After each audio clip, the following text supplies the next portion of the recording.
بسم اللہ والصلاۃ والسلام علی رسول اللہ۔ ایک سوال ہمارے پاس ہے کہ کیا یہ ہیئر ٹرانسپلانٹ یہ جائز ہے؟ نہیں، جس میں یہ ہوتا ہے کہ وہ بال لگاتے ہیں سر پر، تو کیا یہ لگوا سکتے ہیں؟ نہیں، دیکھیں یہ اسی صورت میں جائز ہے کہ جب گھوڑے کے یا بندر کے بال ہیں اس کو استعمال کیا جائے، یہ لگائے جائیں، باقی دوسرے انسان کے بال لگانا یا لگوانا یہ جائز نہیں۔ اس طرح خنزیر کے بال لگوانا یہ بھی جائز نہیں ہے۔ بخاری مسلم میں حدیث موجود ہے، نبی کریم علیہ السلام نے فرمایا کہ اللہ رب العزت نے اللہ نے فرمایا ایسی عورت پر جو اپنے بالوں میں کسی دوسروں کے بالوں کا جوڑا لگوائے یا لگائے تو لعنت فرمائی گئی ہے ایسی عورتوں پر۔ تو یہ ہیئر ٹرانسپلانٹ اس میں یہ ہوتا ہے کہ اسی انسان کے بال لگائے جا رہے ہوتے، تو یہ جائز نہیں ہے، ٹھیک ہے، یہ حرام ہے، اس کی اجازت نہیں ہے۔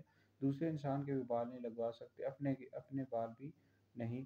یہاں بندر کے یا گھوڑے کے لگا سکتے ہیں یا لگوا سکتے ہیں، اس میں کوئی حرج نہیں ہے، ٹھیک ہے۔ بہرحال یہ ہیئر ٹرانسپلانٹ جو ہوتا ہے اس کی اجازت نہیں ہے۔